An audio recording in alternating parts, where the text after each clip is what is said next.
தமிழ் மலர் நேயர்களுக்கு வணக்கம். ஸோ இன்னைக்கு இந்த வளர்ந்து வரும் டெக்னாலஜியில் பார்த்தீங்கன்னா அந்த வேஸ்டோட அக்குமுலேஷன் நிறையா ஆயிடுச்சு. ஸோ நிறைய கேட்டட்ஸ் நிறையா அதெல்லாம் என்ன பண்ணுறதுன்னு தெரியாமல் அது பொல்யூஷன், அது இந்த சுற்றுப்புறத்தை மாசுபடுத்திக்கிட்டு இருக்கு. ஸோ இதை ஒரு தொழிலாக எடுத்து அந்த சுற்றுப்புறத்துக்கு எந்த பாதிப்பும் இல்லாத வகையில் ரீயூஸ் பண்ணுற அளவுக்கு ஒரு கம்பெனி பண்ணிட்டு இருக்காங்க. அந்த கம்பெனி பேர் தமிழ் வேஸ்ட் பிரைவேட் லிமிடெட். அவரோட ஃபவுண்டர் தான் நம்ம சந்திக்க போறோம். வாங்க தமிழ்மணி. ஐயா வணக்கம். என்னங்க ஐயா வேஸ்ட்ன்றது பாத்தீங்கன்னா நம்ம யூஸ் பண்ணிட்டு இருக்க லேப்டாப், கம்ப்யூட்டரு, அதே போல சிசிடிவி இருக்கக்கூடிய எல்லா எலக்ட்ரானிக்ஸ் ஐட்டம்ஸ் எல்லாமே பாத்தீங்கன்னா வேஸ்ட் தான் சொல்லுவோம். அந்த வேஸ்ட் ஒர்க் ஆகிட்டு இருக்கிற அந்த எலக்ட்ரானிக்ஸ் ஐட்டம்ஸ் எல்லாம் ஒர்க் ஆகாம போயிடுச்சுன்னா அது வேஸ்ட். அதுல இருந்து வர்றதுதான் அந்த வேஸ்ட். இப்போ இந்த ஆல்ரெடி இப்போ சாதா ஒரு கடைகளில் அந்த ப்ராசஸ் பண்ணிட்டு தானே இருக்காங்க. ஒரு பிளாஸ்டிக்கோ அந்த காம்பனன்ட்ஸ்ல அந்த போர்டு தனியாக எடுக்கிறது. ஸோ அந்த மாதிரி இது தாண்டி நீங்க என்ன டெக்னாலஜிக்கலாக யூஸ் பண்றீங்க? இப்போ பாத்தீங்கன்னா எலக்ட்ரானிக்ஸ் வேஸ்ட் இருக்கிறதுல பாத்தீங்கன்னா இன்னைக்கு உலகத்திலே அதிகமான வேஸ்ட் ஜென்ரேட் பண்ற ஒரு நாடு இந்தியா.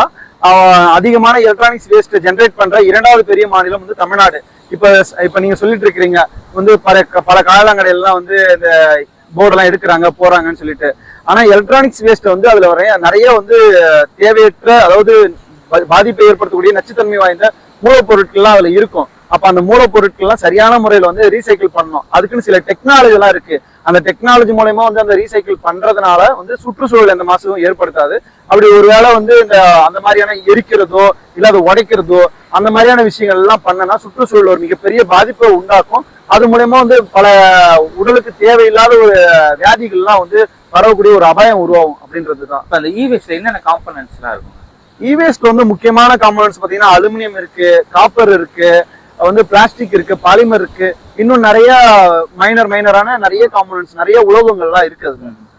இப்போ இது பிரிச்சு எடுக்கிறதுக்கு நீங்க ஏதாவது ஸ்பெசிஃபிக்கா ஏதாவது டெக்னிக்ஸ் யூஸ் பண்றீங்களா, இல்ல அது தனியா மிஷினரிஸ் ஏதாவது வாங்கி போடணுமா? ஆமா, எலக்ட்ரானிக்ஸ் வேஸ்ட் ரீசைக்ளிங் பண்றதுக்குன்னு சொல்லிட்டு நிறைய மிஷினரிஸ் இருக்கு. அதுல சில மிஷினரிஸ் எல்லாம் நாங்க யூஸ் பண்றோம். அந்த மிஷினரிஸ்ல இருந்து தான் அந்த அதுல இருக்கக்கூடிய காம்பனன்ட்ஸ் எல்லாம் சரியா பிரிச்சு அதுக்கான இப்ப காப்பருக்கான ரீசைக்கிளத்தை கொடுக்கறது, அலுமினியம்னா அலுமினியம் யாருக்கு தேவையோ அந்த கம்பெனிக்கு கொடுக்கறது. அதுல இருக்கிற பிளாஸ்டிக்ல நிறைய வகையான பிளாஸ்டிக் இருக்கு. அந்த எந்தெந்த பிளாஸ்டிக் யாருக்கு தேவையோ அதெல்லாம் நாங்க கவர்மெண்ட் சப்போர்ட் எந்த அளவுக்கு இருக்குங்க? இப்போ பாத்தீங்கன்னா நான் ஒரு சின்ன வயசுலயே இந்த பிசினஸ்குள்ளார வந்திருக்கேன்.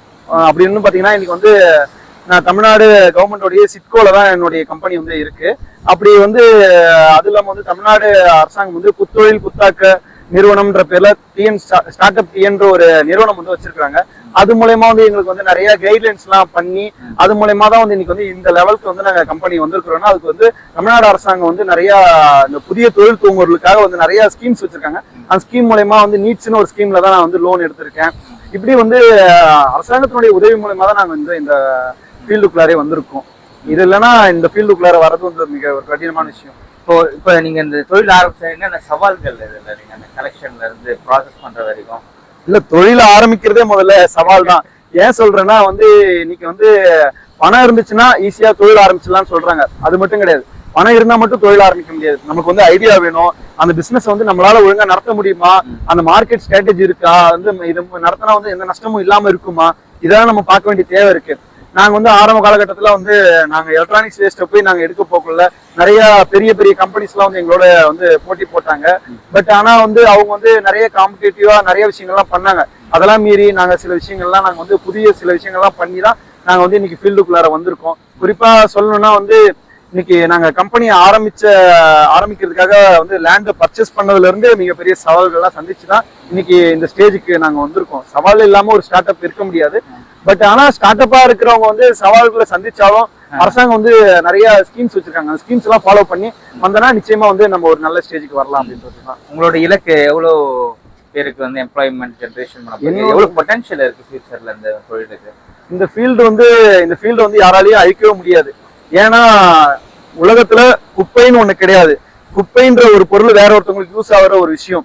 ஏன்னா இன்னைக்கு நம்ம ஒரு குப்பை தொட்டியில போடுற அந்த குப்பை தொட்டியில இருந்து நிறைய பொருட்களை பிரிச்சு எடுக்கிறதுக்குன்னு நிறைய பேர் இருக்காங்க.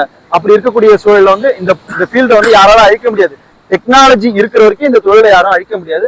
அதனால வந்து இந்த தொழில் வந்து மேலும் மேலும் வளருமே தவிர இந்த தொழில் வந்து இந்த தொழில் வாய்ப்பு இல்லை அப்படின்றதுதான். எவ்வளவு பேருக்கு வேலை கொடுக்குற அளவுக்கு எங்களுடைய இலக்கு வந்து குறைந்தபட்சம் ஒரு 2000 பேருக்காவது தமிழ்நாட்டுல வேலை கொடுக்கணும் அப்படின்றது எங்களுடைய இலக்கா இருக்கும். நிச்சயமா அதுக்கான ப்ராசஸ் நாங்க பண்ணிட்டு இருக்கோம். வாழ்த்துக்கள்.